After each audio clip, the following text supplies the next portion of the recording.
একাজলি মৰমৰ বাবে বাস্তৱ জীৱনৰ কৃত্ৰিমতা পোহৰত সি আজি এটা পাগল।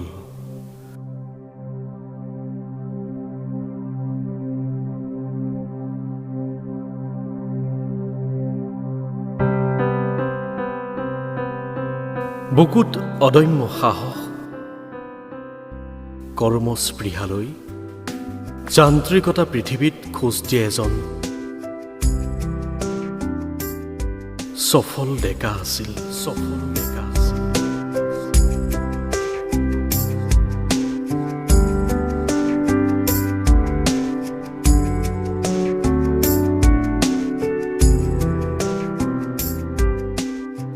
সি কিন্তু বুজা নাছিল বৰ্তমান ৰঙীন পৃথিৱীখনত লুকাই থকা স্বাৰ্থপৰতা মানুহবিলাকৰ কৃত্ৰিমতা মৰমবোৰৰ কথা।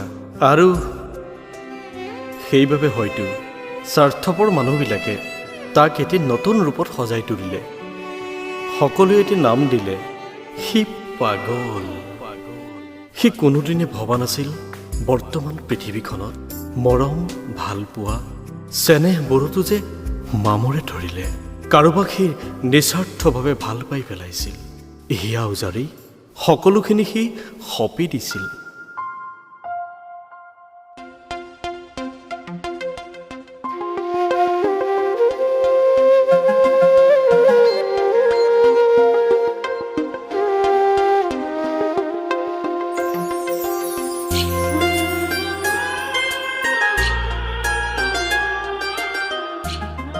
বিনিময়ত তেওঁৰ পৰা সি একো বিচৰা নাছিল, মাথো বিচাৰিছিল একাজলি সঁচা মৰম, বিচাৰিছিল একাজলি প্ৰেৰণা, জীৱনটো সুন্দৰকৈ সজাই নিবলৈ।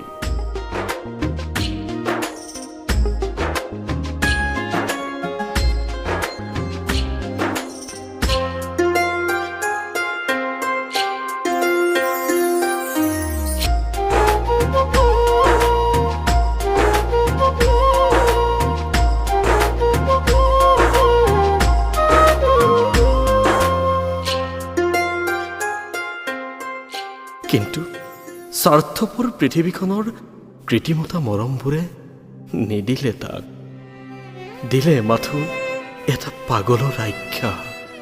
মই কিন্তু আজিও কওঁ সি পাগল নহয়।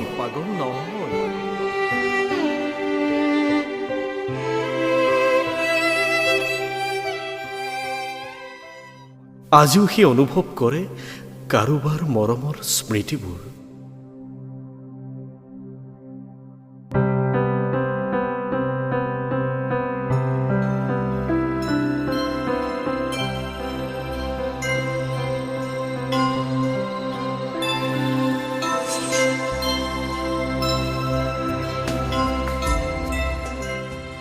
বিচাৰি ফুৰে স্মৃতিৰ কোঠালিত আবদ্ধ হৈ থকা সেই ঠাইডোখৰত,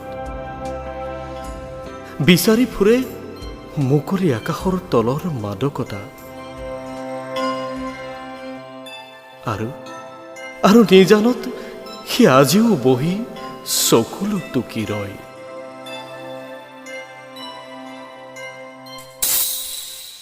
সেউজীয়া পথাৰৰ কাষত বহি আজিও সি কবিতা লিখে, আজিও সি আৱেগবোৰ বুকুৰ ভিতৰত লৈ বিচাৰি ফুৰে প্ৰিয়জনৰ বতৰা। গাঁৱে ভূঞে, চহৰে নগৰে, অলিয়ে গলিয়ে বিনিময়ত বৰ্তমান মানুহৰ পৰা সি পাই লাজ আৰু অপমান। মাথো সি নীৰৱে আঁতৰি আহে দুখন হাতেৰে ক্ষমা বিচাৰি। কোনোবাই অনুভৱ কৰিব পাৰিবনে এটা পাগলৰো যে বুকুৰ ভিতৰত এখন হৃদয় থাকে, অভিমান থাকে, আৱেগ থাকে, ভোক থাকে, হেঁপাহ থাকে জীয়াই থাকিবলৈ? নাই, কাৰো সময় নাই, ব্যস্ততা পৃথিৱীৰ যান্ত্ৰিকতাৰ প্ৰলেপ মাথো। মই কিন্তু আজিও কওঁ সি পাগল নহয়। সি তাৰ আৱেগবোৰৰ লগত আজিও খেলে, প্ৰেমৰ মধুৰ স্মৃতিবোৰক সি আজিও অনুভৱ কৰে। কেতিয়াবা দামী গাড়ী এখনত তাৰ কাষত দেখিলে খন্তেক সময় সি ৰৈ অনুভৱ কৰে। মনত পৰে তাৰ প্ৰাতঃ জীৱনৰ সেই সজীৱ স্মৃতিবোৰ। এদিন সিও গৈছিল কাৰোবাৰ সতে হাতত হাত ধৰি কোনোবা নামঘৰত সিহঁতৰ প্ৰেম চিৰ যুগমীয়া হৈ থাকিবৰ বাবে ভগৱানৰ চৰণত এখনি শৰাই এগছি বন্তি জ্বলাই প্ৰাৰ্থনা কৰিছিল। প্ৰতিশ্ৰুতি আবদ্ধ হৈ ৰৈছিল দুয়ো জীৱনৰ প্ৰতি সময় কাষত থকাৰ। কিন্তু ৰঙীন পৃথিৱীৰ কৃত্ৰিমতাৰ পোহৰ বিচাৰি তাৰ প্ৰেয়সী আঁতৰি গ'ল তাক অৱহেলা কৰি, নিজকে বিলীন কৰি পেলালে অন্য কাৰোবাৰ মৰমত। পাহৰি গ'ল এৰি অহা তাৰ প্ৰেমিকৰ অলেখ সপোনবোৰ। সি কিন্তু তাৰ সেই সপোনবোৰ স্মৃতিৰ কোঠালিত আবদ্ধ হৈ থকাৰ বাবে সেই নামঘৰৰ বাটচৰাত বহি ৰৈ কেতিয়াবা ভগৱানৰ শ্ৰীচৰণত সেৱা জনাই তাৰ প্ৰেয়সী মংগলৰ বাবে। সময়বোৰ যে গতিশীল তাৰ বাবে আজি হয়তো চিন্তা কৰা মানুহ নাই।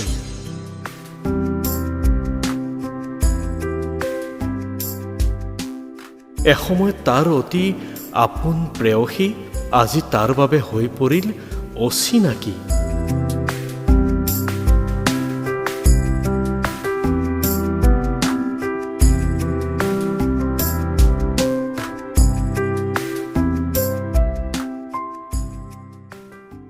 পলকতে সেমেকি উঠে তাৰ দুই নয়ন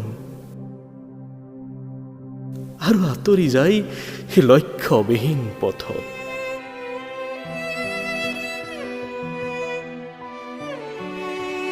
সি আজিও সযতনে লুকুৱাই ৰাখিছে মৰমেৰে আবেগত প্ৰিয়জনে তাক দিয়া সেই মণি পাৰচটো।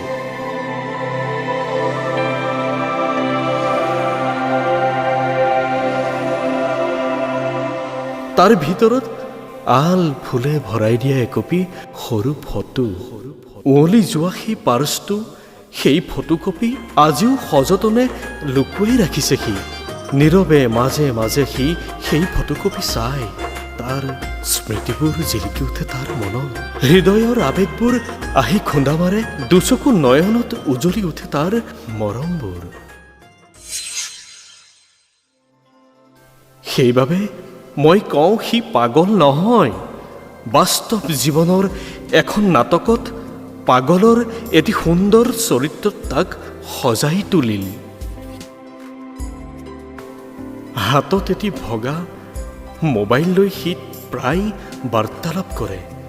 কেতিয়াবা হাঁহি হাঁহি, কেতিয়াবা খঙত জ্বলি উঠে তাৰ দুচকু, আৰু কেতিয়াবা কান্দি কান্দি সি কথা পাতে নিজানত।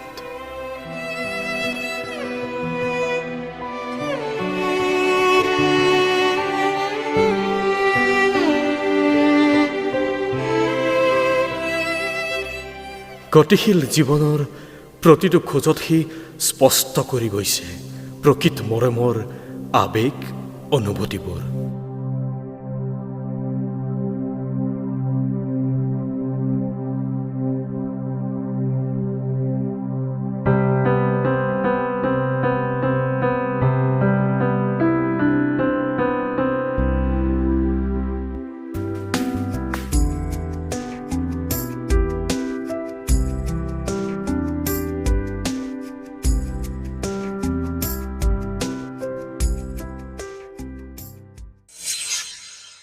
সি জনা নাছিল বৰ্তমান পৃথিৱীখন কিমান নিষ্ঠুৰ।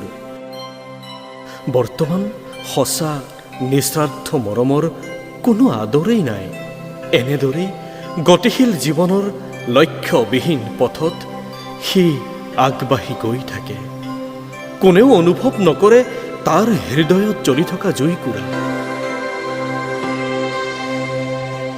সি সদায় বুকুৰ মাজত লৈ আগবাঢ়ি গৈ আছে।